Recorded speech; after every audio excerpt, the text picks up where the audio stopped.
तो सृष्टि में मनुष्य ही रहते हैं, और जन्मई कोई सृष्टि थोड़े ही कहेंगे।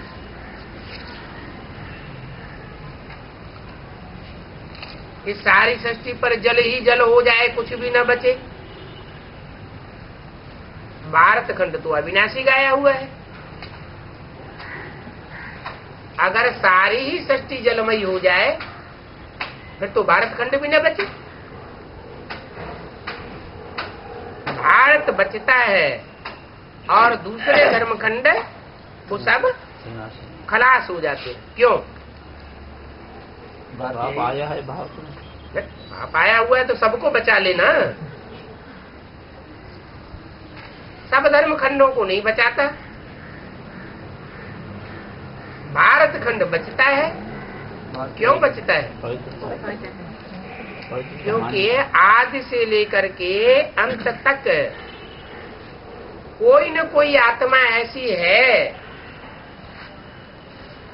पवित्रता की पावर से भारत की अखंडता को कायम रखती। अपवित्र आत्माएं भी हैं इस दुनिया में और पवित्र आत्माएं भी।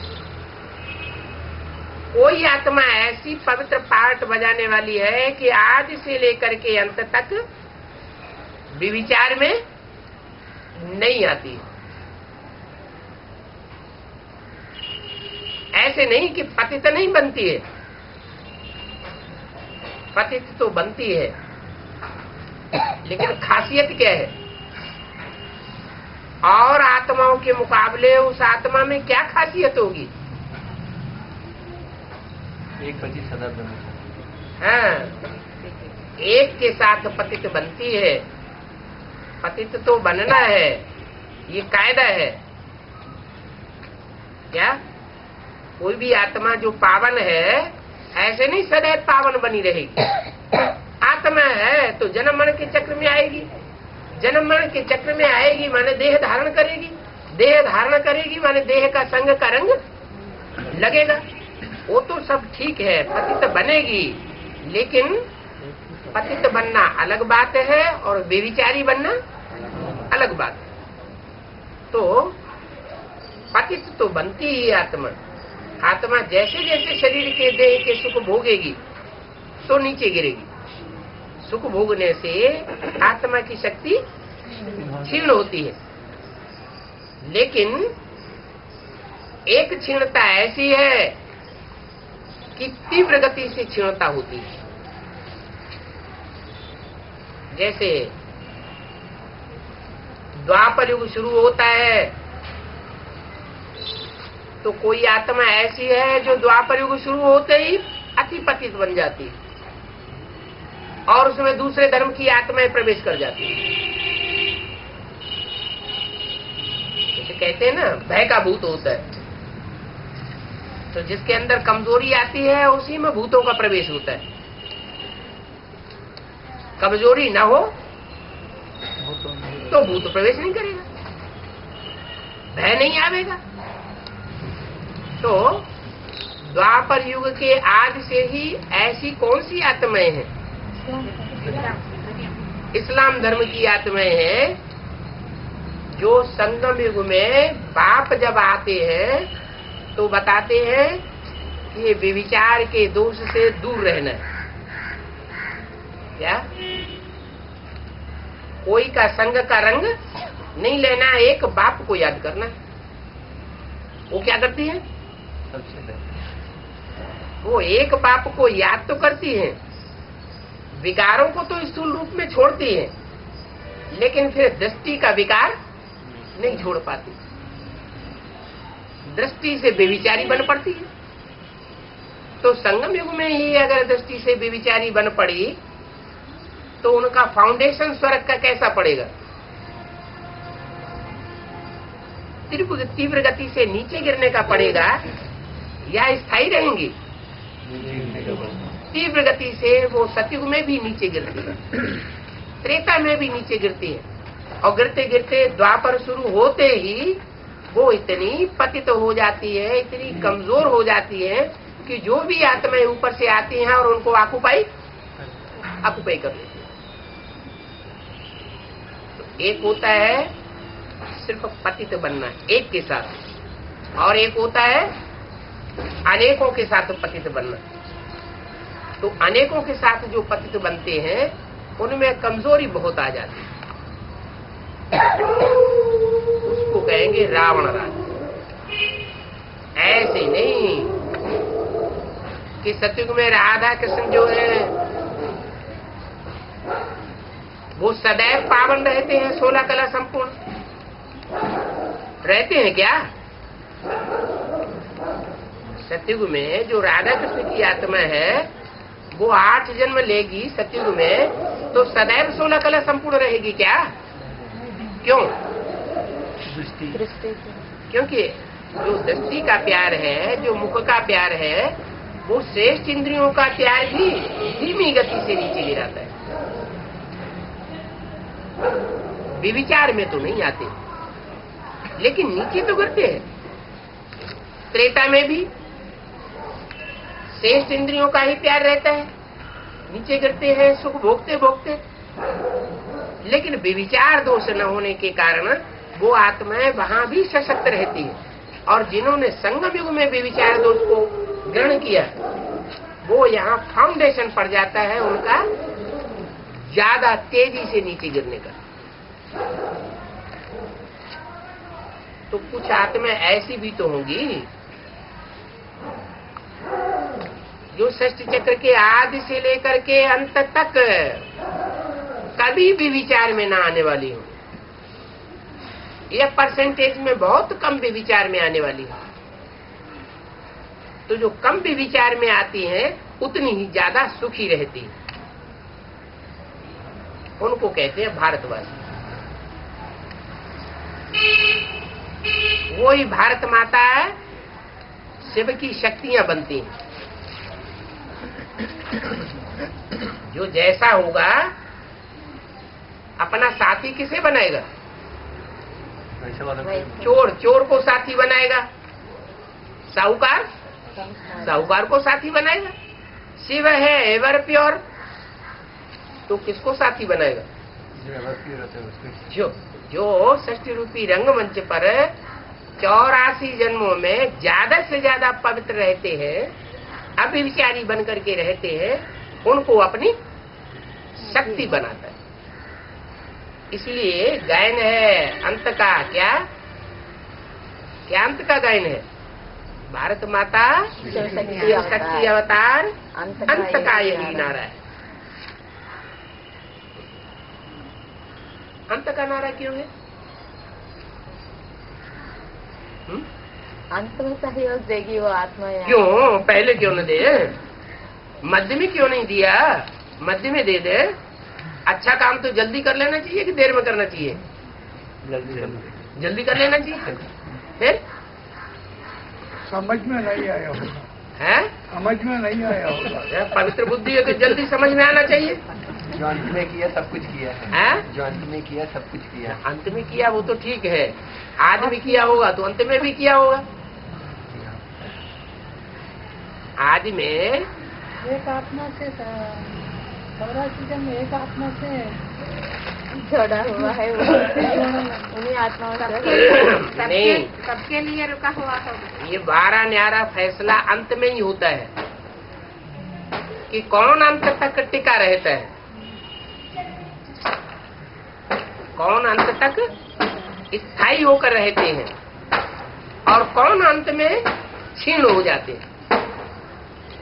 जो क्षीण हो गए वो तो सहयोगी बन ही नहीं सकते, वो तो विनाश के कार्य में आवेंगे। काम क्या? इम्प्योरिटी से होता है विनाश, अपवित्रता से होता है विनाश, और पवित्रता से होती है स्थापना। तो जो नई दुनिया की स्थापना है वो 100% आदि में होगी या अंत में होगी? अंत में ही होगी। तो अंत में जाकर के ये रिजल्ट खुलता है कि नंबरवार पवित्र रहने वाली आत्माएं अंत तक कौन है। एक की बात नहीं है, नंबरवार है। एक 100% होगी तो दूसरी 99.25% भी होगी, 99.99% भी होगी। तो परसेंटेज का हिसाब है, उस परसेंट के हिसाब से जो आत्माएं जन्म जन्मांतर की पवित्र रहने वाली साबित होती है, वो 108 आत्माएं विजय माला के दाने बनने वाली है। वो 108 आत्माएं भारत माता, शिव शक्ति अवतार, ऐसा उनका गायन है। इसलिए खास बोला हुआ है रुद्रमाला वालों के लिए।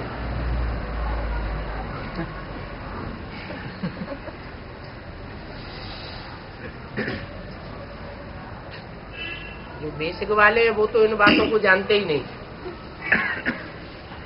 रुद्रमाला वालों के लिए खास बोला हुआ है, वो ही समझते हैं कि विजय माला का आवाहन करो। क्या? अरे बननी है पहले रुद्रमाला, बाद में विजय माला बनती है, तब रुद्रमाला के मण के विजय माला में ऐड होते हैं। तो रुद्रमाला का आवाहन क्यों न करें? विजय माला का आवाहन क्यों करें?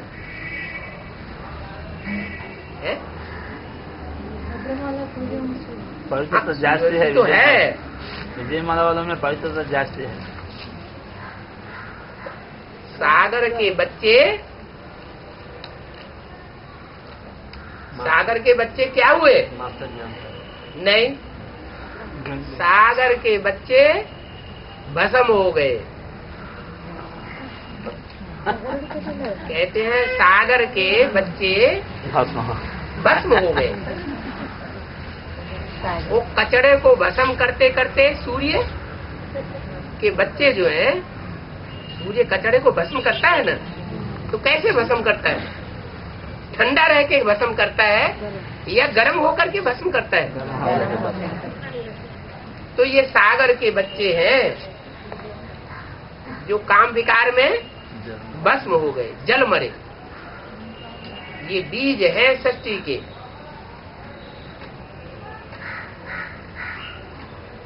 ये खाक में मिल जाते हैं। इसलिए गायन है कि दाना खाक में मिलकर गुले गुलजार होता है। दाना अगर मिट्टी में न मिल जाए तो फूल पैदा नहीं होते हैं,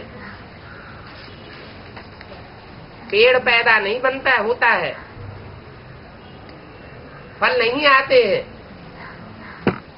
बीज अपने को धरणी में मिक्स कर देता है। और धरणी है कन्याएं माताएं।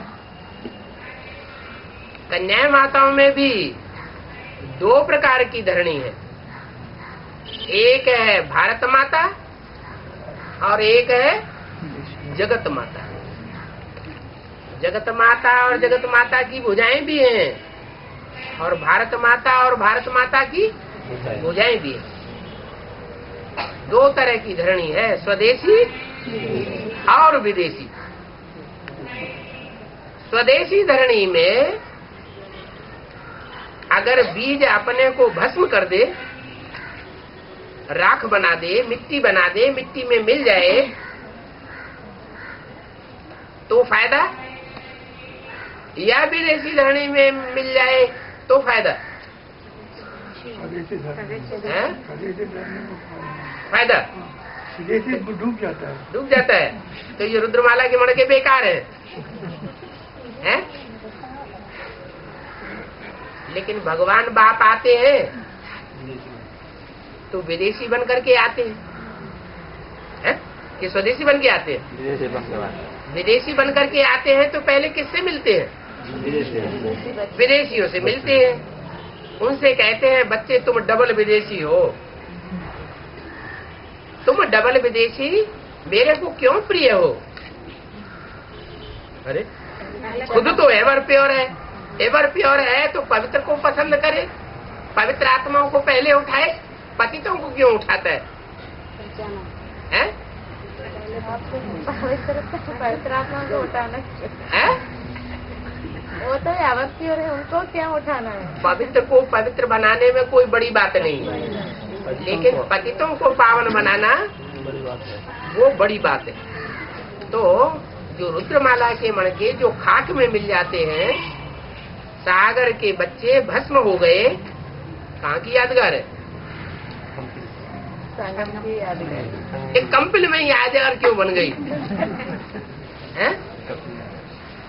कंपिल में जाके यादगार क्यों कलकत्ते में बन जाती?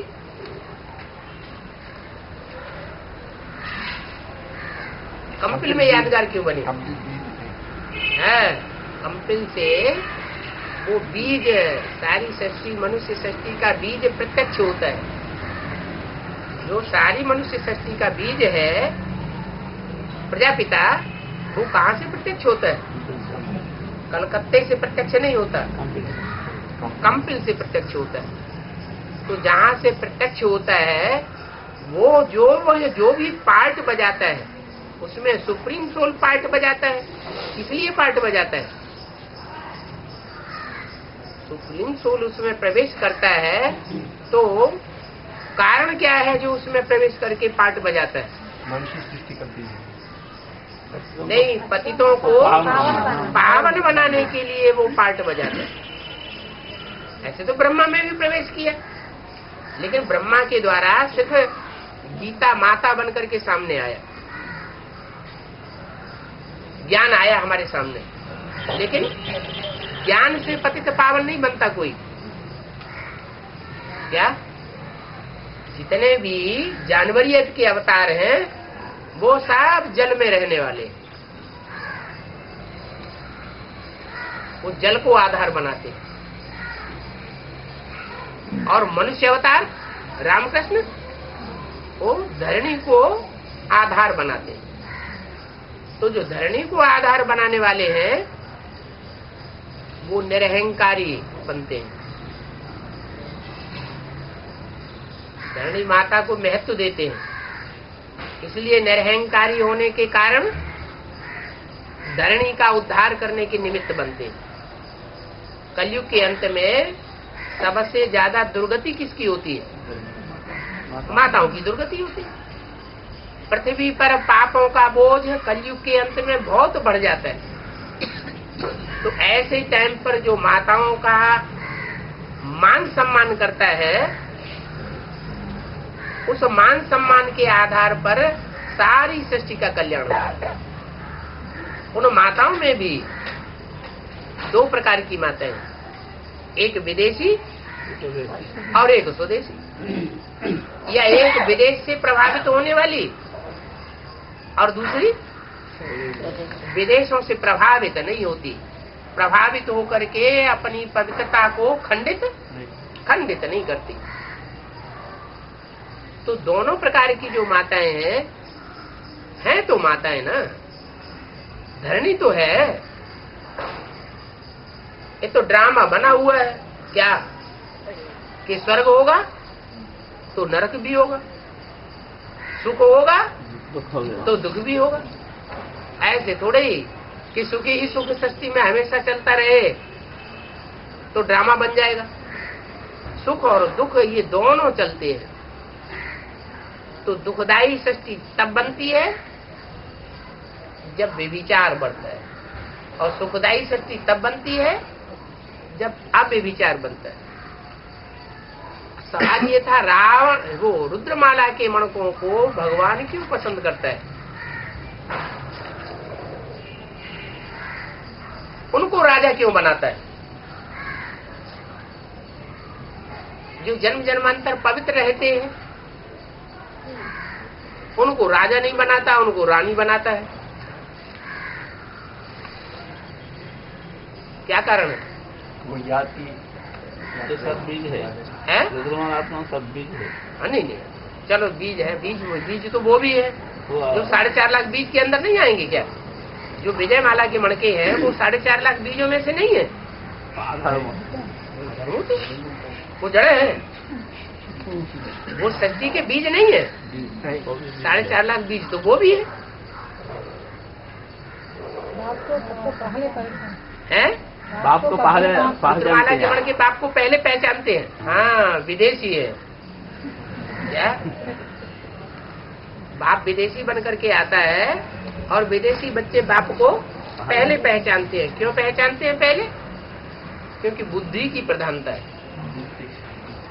तीक्ष्ण बुद्धि। हाँ, बुद्धि की तीक्ष्णता है।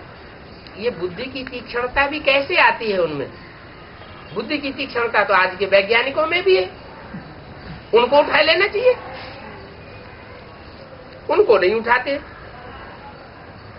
जो पुराने से पुराने बीज हैं उनको उठाते हैं, इसलिए कि ओल्ड इज गोल्ड कहा जाता है। ये पुरानी वो आत्माएं हैं जो परमात्मा बाप के स्वरूप को पहचान करके उस स्वरूप की याद में जल्दी स्थिर हो जाती है। क्या? वो बीज को पहचान लेते हैं और बीज को पहचान करके बीज रूप स्टेज जल्दी बना लेते हैं। जब बीज रूप स्टेज बनती है तो बुद्धि सात्विक रूप से तीखी हो जाती है। वो जो वैज्ञानिक हैं, साइंसदान हैं, उनकी भी बुद्धि तीखी है, सूक्ष्म बुद्धि उनकी है, लेकिन तामसी है या सात्विकी है? तामसी बुद्धि है। उनकी बुद्धि विनाश के काम में आती है। तीक्ष्ण बुद्धि तो है, लेकिन बाप को याद करने वाले जो बच्चे हैं वो ऐसे बाप को याद करते हैं जो एवर प्योर है। माना प्योरिटी में बहुत 100% इतना एवर प्योर और सृष्टि में कोई आत्मा हो ही नहीं सकती। तो ऐसे को याद करने से उनकी आत्मा रूपी जो मन बुद्धि है वो भी सात्विक बन जाती है, निराकारी, निर्विकारी और निरहंकारी बन जाती है। इसलिए बाप अपने बच्चों से बात करते हैं। क्या? उसने की आत्मा आधार है, जड़ है, उससे बात नहीं करते। प्रवेश तो किया उनमें, लेकिन बात उनसे नहीं करते। किससे बात करते हैं? अपने बच्चों से बात करते हैं। परमात्मा बाप सुप्रीम सोल के बच्चे भी सुपरमेसी की पावर वाले होंगे, साधारण पावर वाले नहीं होंगे। तो वो पहले ज्ञान को कैच कर लेते हैं। ज्ञान को तीक्ष्णता से कैच करते हैं तो ज्ञान का बल उनमें आ जाता है। भगवान के पास कौन सी प्रॉपर्टी है? ज्ञान सागर। कोई धन संपत्ति तो लाता नहीं है, कोई प्रॉपर्टी परम नाम से लाता नहीं है। उसकी क्या प्रॉपर्टी है? जब वो आता है तो क्या प्रॉपर्टी देता है? ज्ञान की प्रॉपर्टी देता है। तो उसकी जो प्रॉपर्टी है, उस प्रॉपर्टी की जो कदर करते हैं, उनकी कदर से बाप प्रसन्न होता है। जैसे टीचर होता है ना, टीचर जो नॉलेज देता है उस नॉलेज को जो बच्चे ग्रहण करते हैं तो ऐसे स्टूडेंट से टीचर खुश होता है कि देखो ये कितना ध्यान देता है हमारी बताई हुई बात पर। तो ऐसे ही ये सुप्रीम सोल बाप की जो प्रॉपर्टी की कदर करते हैं उन बच्चों के ऊपर बाप बहुत प्रसन्न हो जाता है। वो ये नहीं देखता कि ये पतित है, ये भी जानता है ये पतित कैसे बने। ये हुजूम के हुजूम ऊपर से जो आए दूसरे दूसरे धर्म की आत्माएं, उनके संग के रंग से पतित बने। इनकी दृष्टि तो फिर भी सारी दुनिया के लिए आत्मिक दृष्टि ही रहती है, लेकिन परसेंटेज जो और धर्म के ऊपर से आते हैं वो ज्यादा देहाभिमानी होते हैं, या जो सत्युग त्रेता से उतरती हुई आत्माएं होती हैं वो ज्यादा देहाभिमानी होती हैं। मूल रूप में ज्यादा देहाभिमानी कौन सी होती है? द्वापर कलयुग से जो उतरती है वो ज्यादा देहाभिमानी। कैसे? कब बनी देहाभिमानी?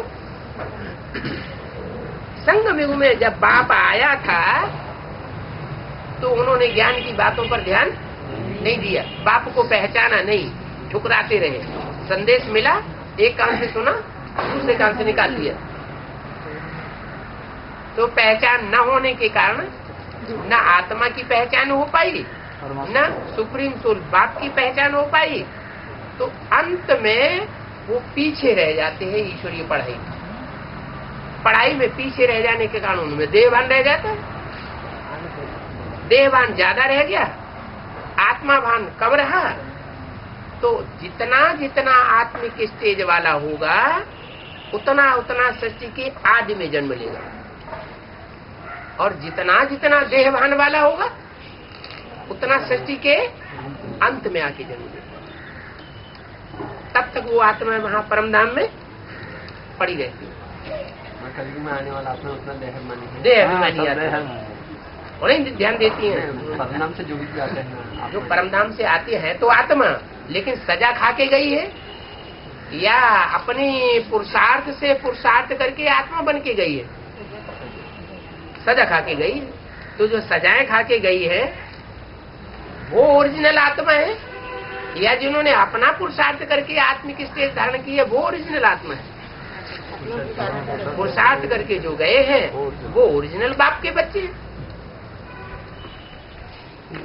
तो ये बीज रूप आत्माएं जो है भगवान के ज्ञान की कदर करने के कारण ये राजा बन जाती है। पतित पतित भी क्यों बने? संग के रंग से पतित बने। अरे सत्यु के आदि में 4.5 लाख होते हैं, 4.5 लाख का संग का रंग लगे तो फिर भी गनीमत हो। वहां तो 4.5 लाख नहीं, करोड़ों आत्माएं, सैकड़ों करोड़ ऊपर से उतरते हैं और उतरते ही रहते हैं, और ही ज्यादा पतित उतरते हैं। सतयुग में सोने जैसी आत्माएं उतरी, त्रेता में चांदी जैसी आत्माएं और 10 गुनी उतर पड़ी, और द्वापर में और ज्यादा, और कलयुग में तो समार ही नहीं। इतनी जो आत्माएं दुष्ट प्रकृति की उतरती है उनके संग का रंग लगेगा या नहीं लगेगा? कलयुग में जितना मान सम्मान होता है वो होता है, तो वो आत्माएं उतना तमोप्रधान आत्माएं है क्या? जो ऊपर से उतरती है इनके मुकाबले जिन्होंने संग का रंग लेकर के नीचे गिरे और पहले भी जन्म लेते लेते सुख भोगते भोगते नीचे गिरे, उनके मुकाबले जो ऊपर से उतरने वाली आत्मा है उसमें तुरंत का तुरंत आत्मिक स्थिति ज्यादा होगी या कम होगी? आत्मिक स्थिति ज्यादा होती है, लेकिन वो आत्मिक स्थिति जल्दी ही डाउन हो जाती है। और हम षष्ठ के आदि में आत्मिक स्थिति संपन्न लेकर के नीचे उतरते हैं, तो हमारी आत्मिक स्थिति लंबे समय तक बरकरार रहती है। वो जल्दी जल्दी नीचे उतरते हैं और हम धीरे धीरे नीचे उतरते हैं, तो अंतर पड़ जाता है। लेकिन संग का रंग देवताओं को सबसे जास्ती लगता है, भोले भाले होते हैं। क्या देवताएं तो भोलेनाथ के बच्चे हैं ना। शिवा जो आता है षष्ठी पर वो भोला बनकर के आता है ना, तो भोला बाप जब आता है तो भोले बच्चों को स्वीकार कर लेते हैं। वो अनेक जन्मों के भोले रहे हैं। देखो मोहम्मद गोरी और पृथ्वीराज चौहान, कौन भोला था और कौन चाणा था? हैं? ज्यादा चालाकी किसने दिखाई? मोहम्मद गोरी ने कितनी चालाकी दिखाई, बार बार माफी मांगना और बार बार हमला कर देना।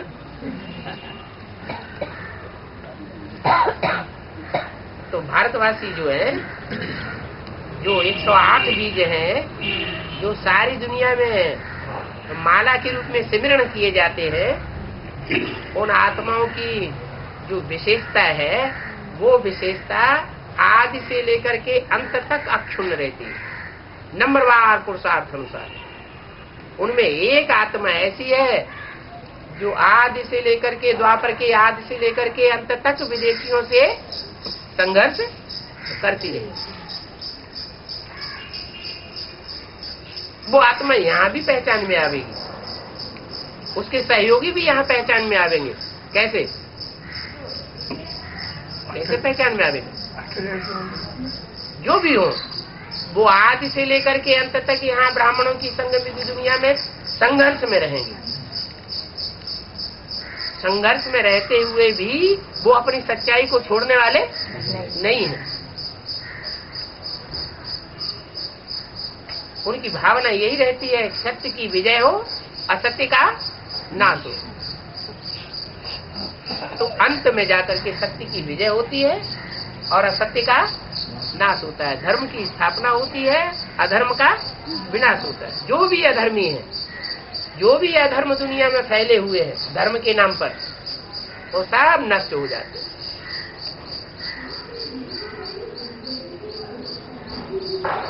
तो रुद्रमाला के मण के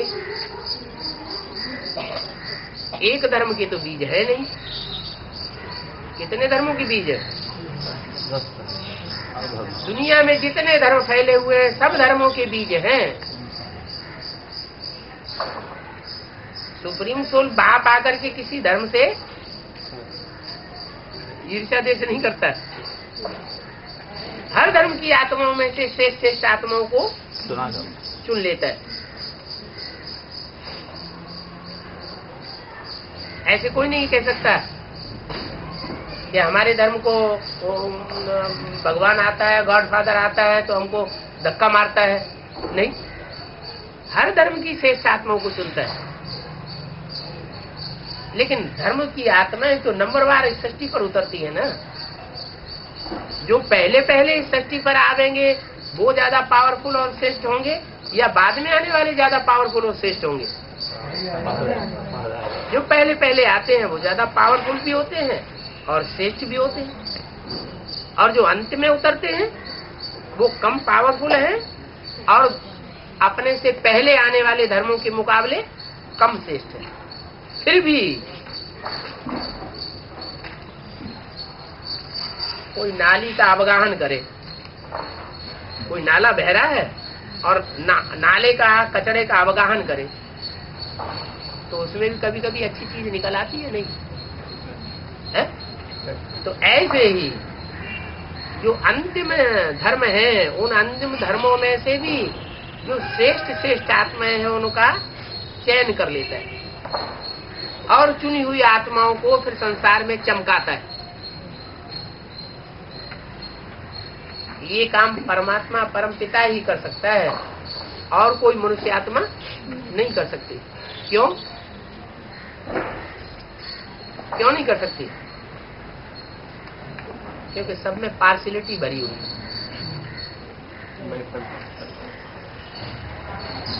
सुप्रीम सोल में किसी प्रकार की कोई पार्शियलिटी नहीं है। ये पार्शियलिटी की पावर जो है वो दूसरे धर्म पिताओं में है, इब्राहिम, बुद्ध, क्राइस्ट, गुरु नानक। कोई अच्छी पावर नहीं है। आत्मा भाई भाई होने चाहिए। भाई चाहे छोटा हो और भाई चाहे बड़ा हो। बाप का वर्षे का हक जो है वो सबको बराबर मिलना चाहिए या कम ज्यादा मिलना चाहिए? बराबर मिलना चाहिए। फिर अंतर क्यों पड़ जाता है? मिलता तो सबको बराबर है। परंपरा बनी आई है, एक बाप के 4 बच्चे होंगे तो चारों बच्चों में बराबर प्रॉपर्टी बांटता है। फिर अंतर क्यों पड़ जाता है? जो बड़ा बच्चा है, ज्यादा बुद्धि, जो पहले आकर के पैदा हुआ है, वो अपने पूर्वजन्म की प्रारब्ध लेकर के आता है और पहले जन्म लेता है, और पहले जन्म लेने के कारण जो प्योरिटी की पावर है वो माँ बाप से पहले ले लेता है। दूसरे बच्चे उतनी प्योरिटी की पावर नहीं ले पाते। यहाँ भी ऐसे इस बात का फाउंडेशन कहाँ पड़ता है? ब्राह्मणों की संगम की दुनिया में यहाँ फाउंडेशन पड़ रहा है। बाप जब सुप्रीम सोल आते हैं, वो जो ज्ञान देते हैं उस ज्ञान का तंत्र क्या है?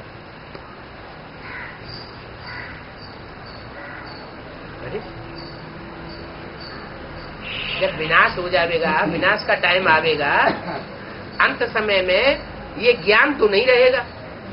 ज्ञान का विस्तार रहेगा क्या? नहीं रहेगा। फिर क्या रहेगा? आत्म की स्थिति रह जाएगी।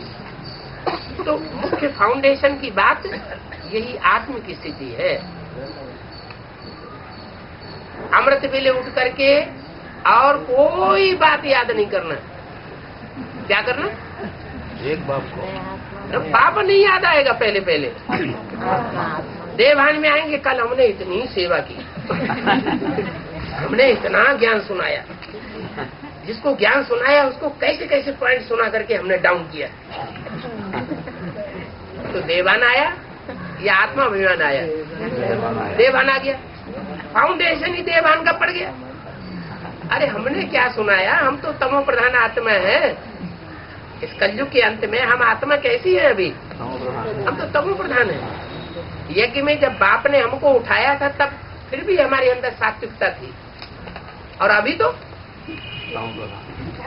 ज्यों ज्यों ज्ञान में आगे बढ़ते जाते हैं और ही नीचे उतरते चले जाते हैं संग के रंग में। तो हम तो तमो प्रधान आत्मा शूटिंग के हिसाब से भी बने पड़े, और पुरानी आत्मा होने के कारण वैसे भी पुराने 84 जन्म लेने वाले। तो तमो प्रधान आत्मा सर्विस करेगी या डिसर्विस करेगी? तमो प्रधान आत्मा तो डिसर्विस ही करती है। हाँ, ये बात जरूर है कि जो जितने ओल्ड होते हैं उनके अंदर ये विशेषता होती है सच्चाई की। क्या? कि हम ज्यादा से ज्यादा आत्माओं का कल्याण करें, हिम्मत करते हैं। कोई भी आत्मा को समझाने की हिम्मत करते हैं। तो हिम्मते बच्चे तो मदद पा। ये हिम्मत करने की जो बात है वो बाप के पुराने बच्चों में हिम्मत करते हैं। तो बाप जानते हैं कि ये पतित आत्मा है, हिम्मत तो कर रही है, लेकिन पतित आत्मा होने की वजह से ये अपने पतित पने का संग का रंग ज्यादा लगाएगी, तो उसमें प्रवेश कर जाते हैं। बंदर बुद्धि है। बंदर क्या करता है?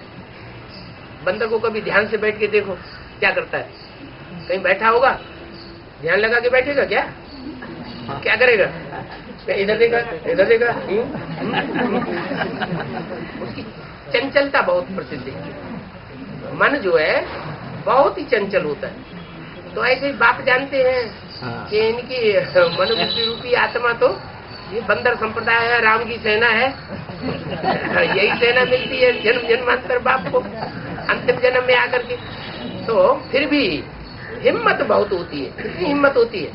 बंदर एकदम पेड़ की चोटी पे जाके बैठे। अगर पहाड़ है तो पहाड़ पर भी चढ़ता ही चला जाएगा, चढ़ता ही चला जाएगा।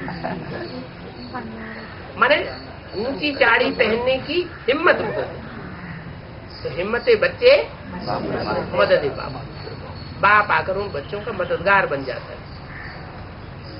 विजय माला वालों का क्यों नहीं आकर के ज्ञान सुनाता? पहले उनका मददगार क्यों नहीं बनता? जरूरी नहीं है। और हिम्मत ही नहीं है। दादियों ने पकड़ लिया। जैसे बकरी है ना, तो बकरी का जो कान पकड़ लेगा, तो जैसे कान पकड़ने वाला जहाँ ले जाएगा वहाँ चली जाएगी।